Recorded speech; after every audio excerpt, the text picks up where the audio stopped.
Hello बच्चों, कैसे हैं आप? उम्मीद करती हूँ आप बढ़िया और एकदम मज़े में होंगे। तो चलिए आज एक बढ़िया सा पाठ पढ़ेंगे और हमारे पाठ का नाम है ईर्ष्या से बचो। बच्चों, रामधारी सिंह दिनकर ने अनेक ग्रंथ लिखकर हिंदी साहित्य की श्रीवृद्धि की। उनकी मुख्य पहचान एक कवि के रूप में है, किंतु उन्होंने गद्य लेखन भी किया है। इस निबंध में दिनकर जी ने ईर्ष्या की उत्पत्ति का कारण, इससे होने वाली हानियों और इससे बचने के उपायों की चर्चा की है। तो आइए उनके इस लेख को पढ़ते हैं हम और समझते हैं वो क्या कहना चाहते हैं। आखिर मेरे घर के दाहिनी और एक वकील रहते हैं जो खाने पीने में अच्छे हैं, दोस्तों को भी खूब खिलाते हैं और सभा सोसाइटियों में भी काफ़ी भाग लेते हैं। बाल बच्चों से भरा पूरा परिवार, नौकर भी सुख देने वाले और पत्नी अत्यंत मृदुभाषिणी, अर्थात उनकी आवाज़ में बहुत मिठास है। मृदुभाषिणी यानी कि बहुत अच्छा स्वभाव। भला एक सुखी मनुष्य को और क्या चाहिए? मगर वे सुखी नहीं थे।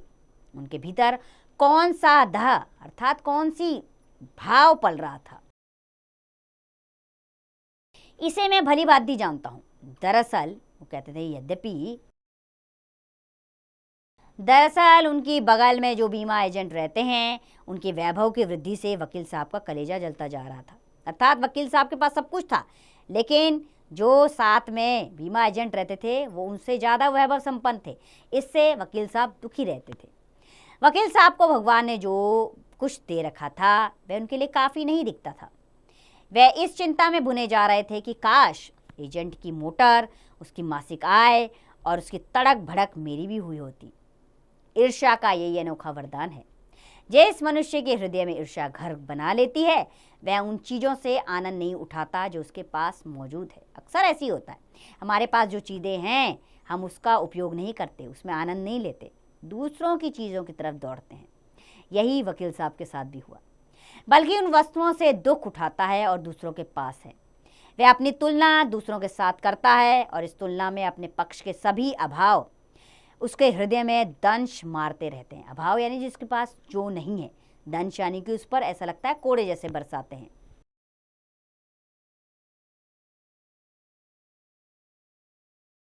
दंश के इस दाह को भोगना कोई अच्छी बात नहीं है, मगर ईर्ष्यालु मनुष्य करे भी तो क्या?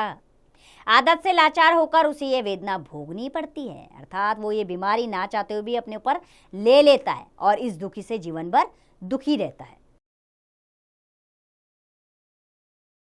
एक उपवन को पाकर भगवान को धन्यवाद देते हुए उसका आनंद नहीं लेना और बराबर इस चिंता में निमग्न यानी कि हमेशा डूबे रहना, निमग्न रहना कि इससे भी बड़ा उपवन क्यों नहीं मिला, एक ऐसा दोष है जिससे ईर्ष्यालु व्यक्ति का चरित्र भी भयंकर हो उठता है। अपने अभाव पर दिन रात सोचते सोचते वह निर्माण की प्रक्रिया को भूलकर विनाश में लग जाता है। अर्थात वो गलत रास्तों से अपने जीवन में वो सब कुछ पा लेना चाहता है, लेकिन जो उसके पास है उसे नहीं भोगना चाहता। और अपनी उन्नति के लिए उद्यम यानी कि परिश्रम करना,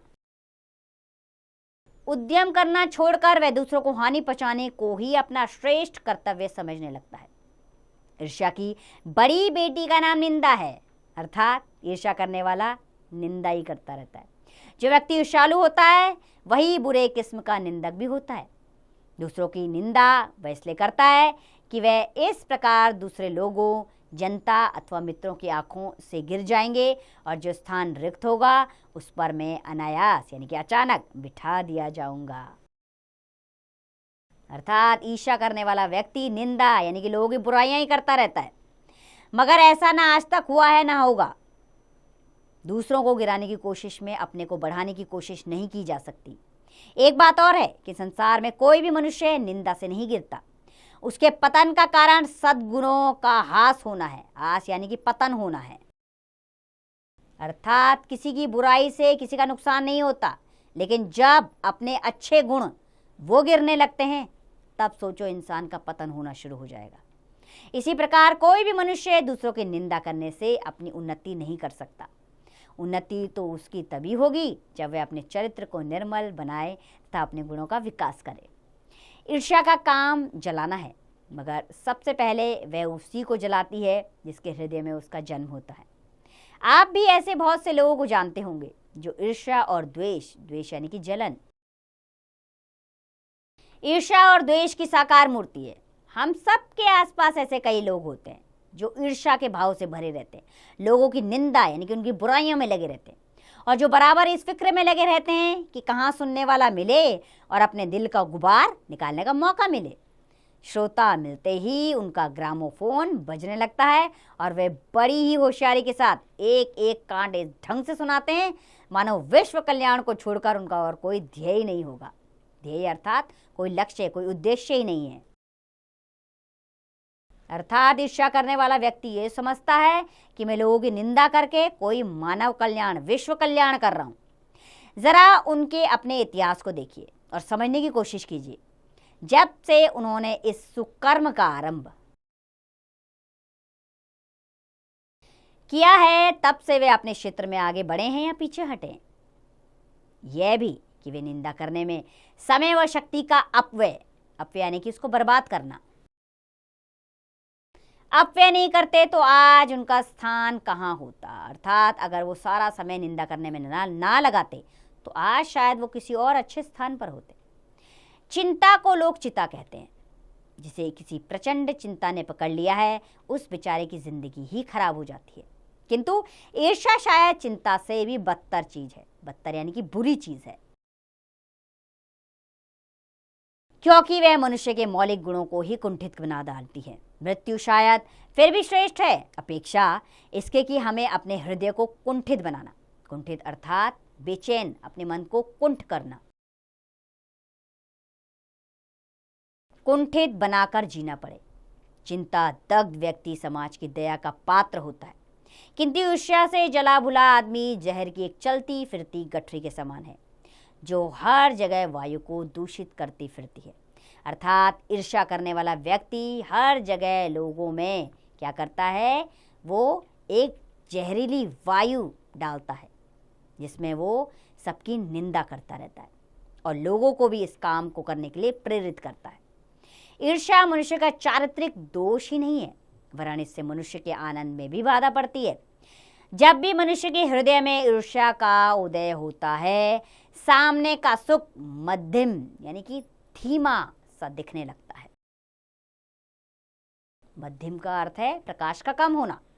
पक्षियों के गीत में जादू नहीं रह जाता और फूल तो ऐसे हो जाते हैं मानो वो देखने योग्य ही ना हो। अर्थात जो इंसान ईर्ष्या करता है उसको अपने सामने कुछ भी अच्छा नहीं दिखता, सब खराब दिखता है। आप कहेंगे कि निंदा के बाण से प्रतिद्वंद्वियों को बेध कर हंसने में एक आनंद है। प्रतिद्वंदियों यानी कि अपने विपक्षियों, जिनको आप अपना प्रतिद्वंदी मानते हैं, और यह आनंद ईर्ष्यालु व्यक्ति का सबसे बड़ा पुरस्कार है। मगर यह हंसी मनुष्य की नहीं, राक्षस की हंसी होती है, और यह आनंद भी दैत्यों का आनंद होता है। ईर्ष्या का संबंध प्रतिद्वंदिता से होता है, क्योंकि भिखमंगा करोड़पति से ईर्ष्या नहीं करता। यह एक ऐसी बात है जो ईर्ष्या के पक्ष में भी पड़ सकती है, क्योंकि प्रतिद्वंदिता से मनुष्य का विकास होता है। किंतु अगर आप संसार व्यापी सुयश चाहते हैं तो आप रसेल यानी कि रस उड़ेलने वाला,